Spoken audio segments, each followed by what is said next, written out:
E reflexão. O pensamento crítico e racional não é para todos, nem deveria, assim como o atletismo não é para todos. É injusto exigir que os demais tenham uma visão lógica e coerente da realidade que supere o mínimo necessário para a satisfação de suas necessidades pessoais imediatas, ainda mais quando tal comprometimento exigisse uma grande quantidade de esforço de indivíduos cujas vidas são essencialmente práticas. Tal empenho resultaria num benefício risível para a maioria e só poderia ser estabelecido artificialmente, por meio da força. Pelo mesmo motivo, ninguém é forçado a manter um condicionamento físico para além do necessário para sobreviver, por mais flácidos que seus corpos se tornem.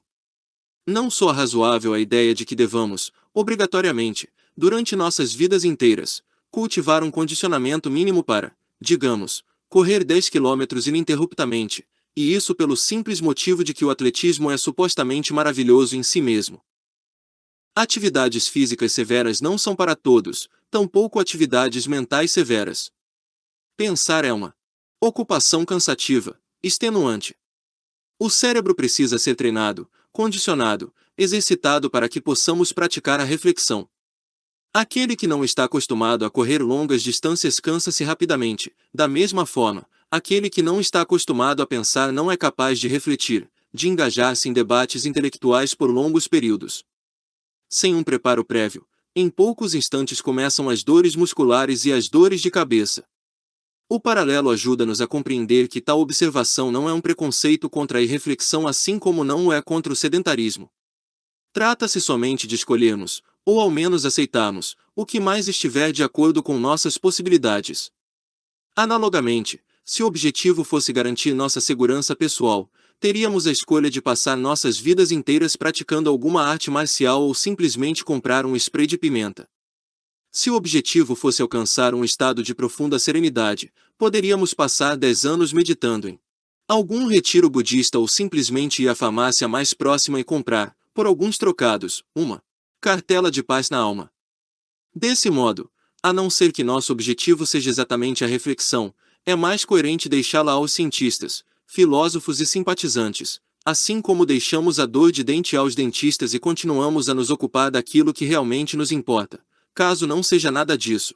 Temos pleno direito de ser ignorantes e limitados nas áreas que não nos dizem respeito, e isso não é vergonha alguma. Ainda assim, não é correto concluir que todos os não-pensadores sejam tolos ingênuos apenas porque não procuram na reflexão filosófica e no conhecimento científico respostas para uma questão que, em regra, não admite solução.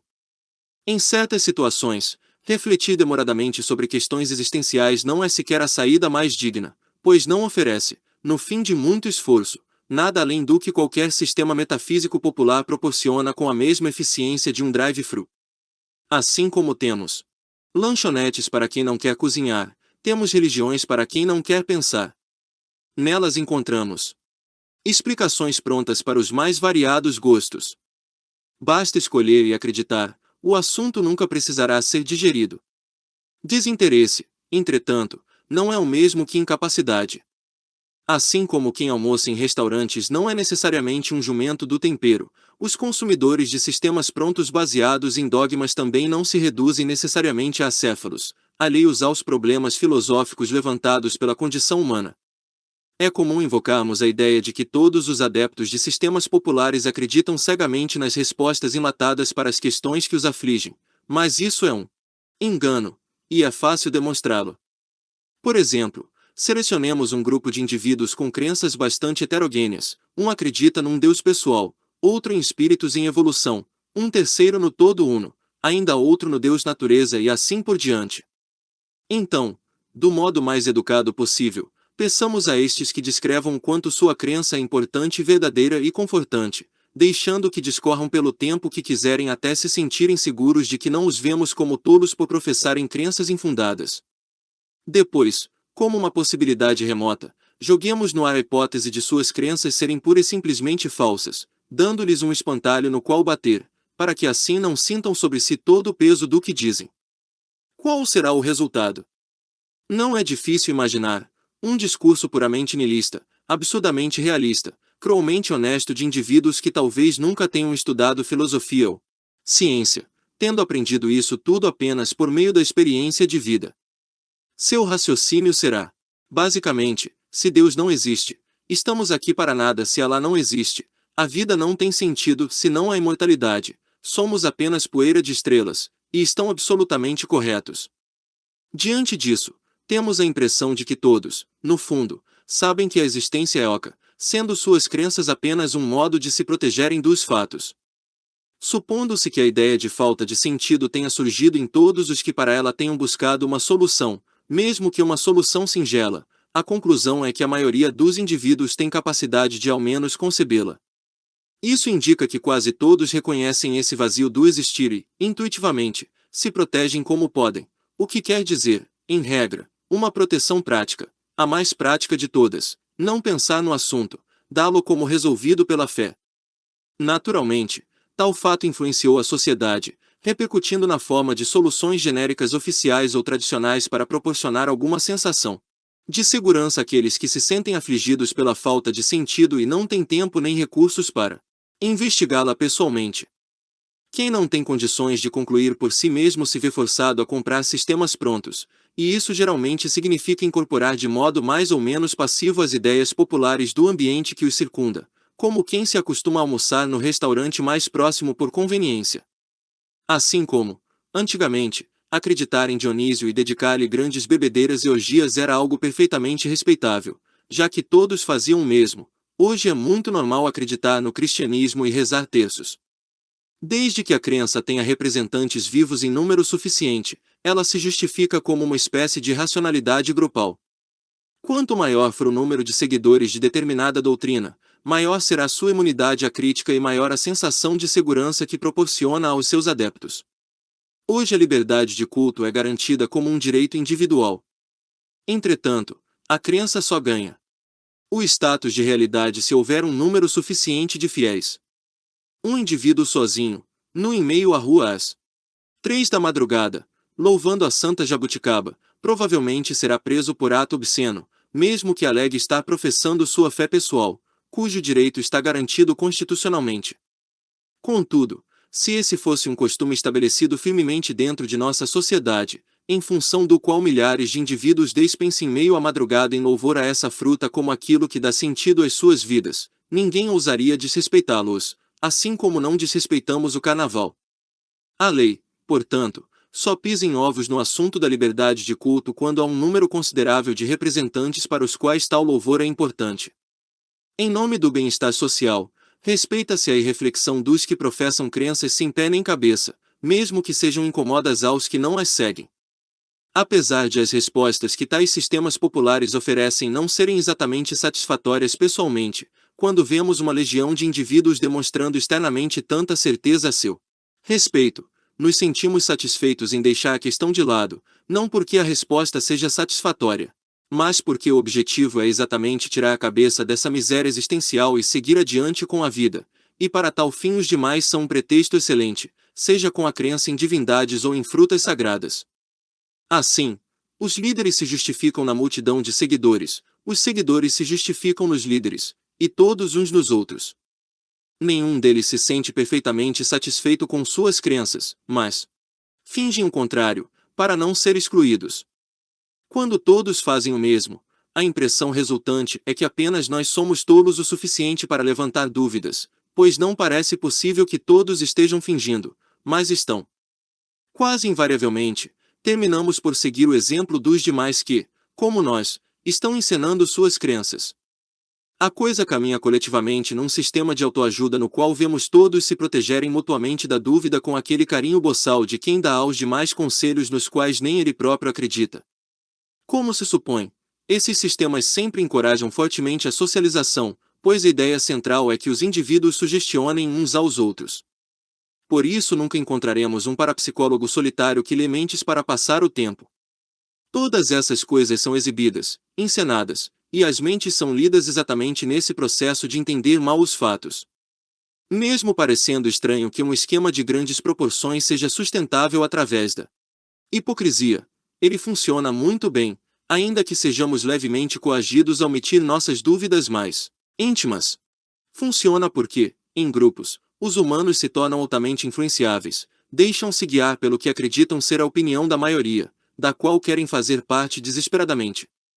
Fazer parte de um grupo nos proporciona segurança, faz com que nos sintamos protegidos e justificados em nossas opiniões por haver um grande número de indivíduos que pensam o mesmo.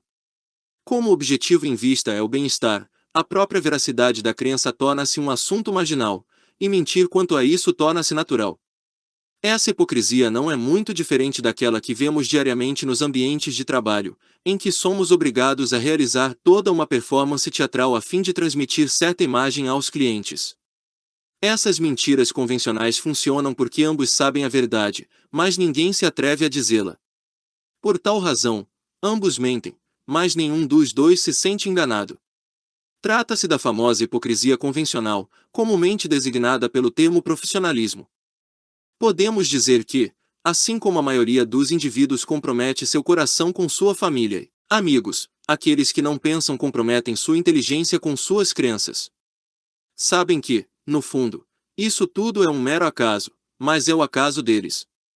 Caso houvessem nascido em outra família, seus entes queridos e amigos seriam outros, suas crenças muito provavelmente seriam distintas também, mas nada disso importa aos seus donos. O fato é que todo homem, em maior ou menor grau, tem algum apreço por suas ideias, e isso pelo simples fato de que são suas. São algo ao qual se agarram em busca de segurança, não de realidade, são como seus filhos. Isso acontece em assuntos como nacionalidade, religião, cultura, tradição, etc. Indivíduos orgulham-se de seu país simplesmente porque nasceram nele, seguem sua religião somente porque ela os batizou, respeitam sua tradição apenas porque ela justifica seus costumes e preconceitos. É tudo muito inicial na mente daqueles que não pensam. Seguem passivamente, absorvendo influências do ambiente como uma esponja. Defendem seu país, sua tradição, sua fé, pelo mesmo motivo que seu time de futebol predileto. Em grupos, tudo se resume a uma espécie de briga entre torcidas. Ridicularizam os costumes de outros países como quem nunca pensou que poderia haver nascido neles. A culpa deles é não pensar como nós pelo acaso de haverem nascido lá e não aqui. Tais indivíduos nunca escolhem o que defendem, simplesmente abraçam a primeira coisa que lhes aparece à frente e nunca mais a soltam, nunca pensam nisso. Confrontá-los só faz com que se agarrem ainda mais firmemente aos seus credos. Então, mesmo que discordem entre si, não há o que debater, suas ideias estão sempre certas assim como seus filhos são todos bonitos e inteligentes. Naturalmente, não podem explicar o porquê, pois a honestidade exigiria que abandonassem a parcialidade que os permite viver com leviandade. Quando afirmam que não precisam se explicar aos demais, estão apenas tentando evitar o embaraço de tropeçar publicamente nas realidades mais óbvias. Por isso evitam discutir o assunto, por isso frequentemente se irritam ao discuti-lo. No fundo, envergonham-se de sua incoerência, mas precisam dela para viver em paz. Na ótica da paternidade biológica, é normal que os pais, de início, tenham a ilusão de que filhos sejam sua propriedade, mas se trata de uma crença que se verá, cedo ou tarde, contrariada pela realidade, pois filhos também se tornarão seres independentes. Porém, no campo das ideias, muitos pais escolhem nunca permitir que tal independência ocorra. Nunca lançam seus filhos, suas teorias, ao mundo, orgulhando-se de que suas crias sejam capazes de sobreviver por si próprias. Nunca as permite descobrir se na verdade são crianças feias e estúpidas. Como pais coruja, intervêm constantemente na vida de suas ideias para evitar que sejam contrariadas pela realidade. Resulta que tais teorias nunca superam sua própria infantilidade, nunca se desvencilham da subjetividade de seus autores para passar à vida adulta, ou seja, à objetividade. Dependentes dos cuidados exteriores de seus donos, quando abandonadas a si mesmas, seu destino é a morte certa. Como vemos, são essencialmente teorias ocupacionais que distraem e protegem os indivíduos da angústia da dúvida. Substituem a reflexão pela fé numa brincadeira de faz de conta na qual o norte é o acaso e a verdade é o número de seguidores. Tais perspectivas infantis são forçadas a permanecer eternamente maturas para satisfazer a necessidade de não pensar de seus donos. Assim, depois de uma longa vida, seus corpos já estão velhos, seus filhos já se tornaram independentes, mas suas crenças ainda não saíram das fraldas. São pais superprotetores para que eles próprios permaneçam perfeitas crianças. Asterisco, asterisco, asterisco. Naturalmente, isso tudo acontece como um teatro mais ou menos inofensivo. A irreflexão é algo bastante justificável aos indivíduos que querem somente levar suas vidas inicialmente, sem prestar muita atenção ao que fazem, já que quanto mais observam, mais perplexos ficam. Nesse caso, a mentira não é prejudicial, pois seus donos reconhecem seu caráter pessoal, sua existência apenas subjetiva, não se sentem no direito de impô-la aos demais pela força. Quando precisam tomar decisões sérias, nunca levam em consideração suas crenças lúdicas, deixam-nas em segundo plano porque sabem que tais fatos são só uma realidade ficcional que os agrada e os consola pessoalmente. Fingem para si próprios em busca de paz, e aos demais para manter as aparências. Não passa de uma grande neurose, e está tudo bem.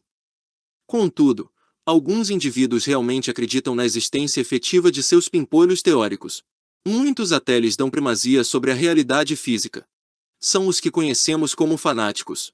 É comum imaginarmos o fanatismo relacionado apenas a grupos religiosos radicais, mas se trata de algo que podemos encontrar sob os mais variados disfarces, desde os clássicos religião, esporte e política, até filosofia, ciência e outras posturas mais sofisticadas e pouco conhecidas, apesar de igualmente importantes para a salvação do mundo.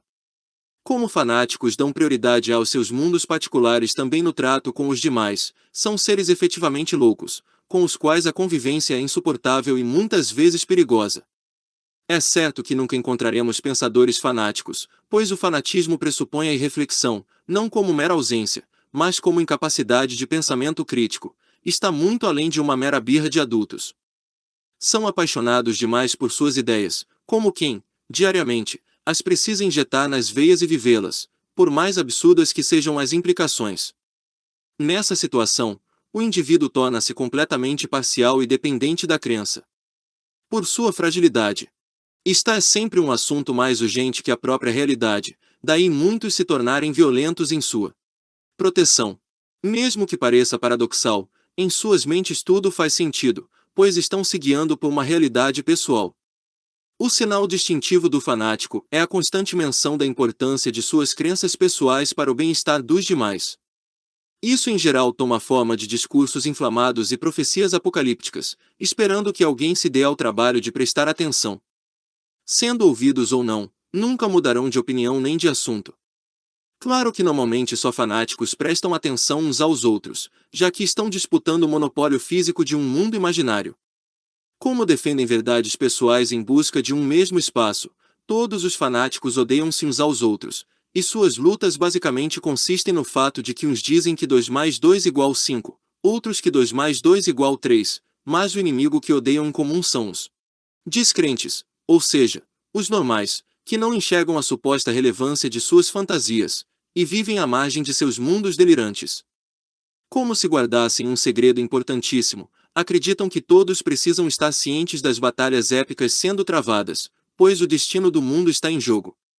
Alguém que se mostre indiferente ante algo tão grandioso só pode ser um indivíduo abominável que deve ser convertido ou destruído. Não é uma opção deixá-lo viver em paz. Quando, a partir de uma posição pessoal negativa, se tenta tirar implicações universais positivas, temos aí o caso geral do fanatismo. Em outras palavras, sem mim, ai do mundo. Por exemplo, ao imaginar um mundo no qual não haja valores morais objetivos, um moralista fanático perde imediatamente a compostura, prevendo toda espécie de calamidade a partir de silogismos capengas. Contudo, sendo que não houve efetivamente a destruição física de uma moral objetiva, tudo o que temos é a morte de uma crença infundada, ou seja, algo pessoal, negativo e subjetivo. Seria tolo tentarmos, a partir disso, inferir implicações universais, positivas e objetivas, como o mundo todo se afundando num caos de crimes e orgias, mas é exatamente isso que acontece na mente dos fanáticos, pois suas crenças vêm antes da realidade. Se fossemos cartógrafos fanáticos, ao desenharmos o mapa-mundi, passaríamos a exigir que aquilo fosse o próprio mundo. Havendo uma ilha que escapou à nossa observação, julgaríamos mais razoável dinamitá-la ou condenar à morte todos os que a visitassem que incluí-la em nosso mapa. Claro que o mundo não passa a funcionar diferentemente apenas porque passamos a compreendê-lo de outro modo, e isso explica por que as crenças e teorias precisam de advogados, mas a realidade não. Explica como podemos substituir a física newtoniana pela teoria da relatividade sem que o mundo inteiro se retorcesse em convulsões espaçotemporais. Explica como a Terra passou a girar em torno do Sol sem que caíssemos todos dela quando adotamos o heliocentrismo. Todavia, a modéstia de termos apenas uma visão de mundo não é algo que satisfaz nossa necessidade de grandeza, ainda mais quando esta beira a megalomania. Preferimos a ideia de que, se estivermos errados, não só cairão nossas crenças, mas todo o mundo também. Gostamos de pensar que nossas teorias são aquilo que permite que a realidade exista com um sentido, sem o qual cairia aos pedaços como uma árvore seca. Naturalmente, esse tipo de arrogância estúpida é o que está na base de tudo. Um fanático nada mais é que um indivíduo que vive em função de suas crenças autistas, tendo cortado em definitivo suas relações com a realidade no que toca a tais assuntos. Então, se a teoria da relatividade estivesse na Bíblia, e digamos, alguém visse a luz passear numa velocidade maior que 300.000 km/s, a reação dos indivíduos fanáticos não seria atualizar as escrituras. Como não poderão queimar a luz na fogueira, será provável que encontrem uma solução alternativa, como, por exemplo, queimar as testemunhas ou alegar que os fotos foram convocados à iluminação de uma intervenção divina. Assim, se o mundo não se comporta conforme suas teorias, a culpa é do mundo. Em seu coração, o fanático acredita que o mundo precisa dele e não sobreviveria à morte de suas convicções. Então, pelo bem de todos, declara-se o Salvador e parte em sua missão de destruir tudo o que as ameace. Esse caráter delirante de sua visão pessoal explica por que a moral dos indivíduos fanáticos é tão inflexível. Em suas mentes, a realidade moral, inventada por eles próprios, e a realidade objetiva são uma coisa só, e isso fundamenta suas missões pessoais objetivamente. Violar um preceito moral torna-se tão inadmissível, tão impensável quanto violar a física. Porém, como, nesse caso, a própria realidade material não cuidará para que isso nunca aconteça, tomam a posição de guardiões da moral, eles próprios passam a ser a lei que garante as consequências físicas das transgressões morais. Assim preservam, ao custo da devastação de tudo que os contrarie, a integridade do mundo alternativo que tem em suas cabeças.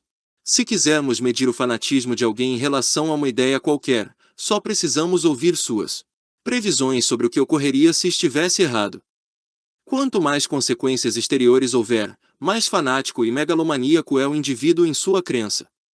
Por exemplo, se a vida não tivesse sentido, ninguém acordaria de manhã para ir ao trabalho. Se tudo não acontecesse por um motivo, o mundo seria uma desordem completa. Por outro lado, conclusões cujas consequências são pessoais costumam ser apenas sinais de sensatez. Por exemplo, se a vida não tivesse sentido, então apenas estaria me enganando. Nesse caso, o indivíduo ainda não perdeu o contato com a realidade, mas também não a suporta muito bem. A diferença entre as previsões de um fanático e as de uma pessoa sóbria deve-se ao fato de que o primeiro as calcula em função de suas crenças, de um mundo pessoal, e o outro em função dos fatos, da realidade comum a todos. Então, por um lado, se pedirmos a um indivíduo sensato que faça uma previsão sobre o que ocorreria caso os cientistas descobrissem vida extraterrestre em um planeta distante semelhante à Terra, diria, por exemplo, que isso confirmaria que provavelmente estamos corretos em nossa compreensão sobre os mecanismos responsáveis pelo surgimento da vida. Ou seja, em essência, não aconteceria nada. O que aconteceria se descobríssemos que nossa compreensão sobre como a vida se iniciou está incorreta? Nada. Apenas teríamos de encontrar outro modo de compreender tal fenômeno. Indivíduos normais sabem diferenciar a própria realidade de sua mera visão da realidade, não consideram seu conhecimento como algo que deve ser imposto ao mundo. Por outro lado, quando pedimos a um indivíduo fanático que faça a previsão do que ocorreria caso estivesse errado, digamos, sobre o homem possuir poderes paranormais, podemos esperar que as consequências disso, por motivos incompreensíveis aos não iniciados em sua demência, atingirão até a constituição íntima dos saca-rolhas. Estejamos errados ou não, o fato é que nada acontece quando uma simples visão está errada, e muitos julgam que isso constitui a prova de que estão corretos, pois, se estivessem errados, as consequências seriam devastadoras. Então, por exemplo, se tivermos em nossas mãos uma bomba nuclear armada e formos os únicos que sabem desativá-la, haverá razões para nos sentirmos responsáveis pelos demais. Naturalmente, ninguém temerá que estejamos errados, mas que uma explosão nuclear vaporize suas vidas. Entretanto, quem daria atenção a uma bomba invisível que nunca explode, por mais que estejamos errados? Apenas psiquiatras. Enquanto isso, no mundo real, de manhã todos vão trabalhar, e o fato de acreditarmos que isso tenha algo a ver com o sentido da vida não muda nada. Exigir que um fanático seja tolerante quanto aos demais pontos de vista é algo impensável. Seria como pedir ao super-homem que não salvasse o mundo por discrição. Como o escolhido poderia deixar-se reduzir ao anonimato por questão de boas maneiras? Em sua cabeça, sua guerra é crucial ao futuro da humanidade. Seu delírio deve florescer, mesmo que o mundo todo pereça.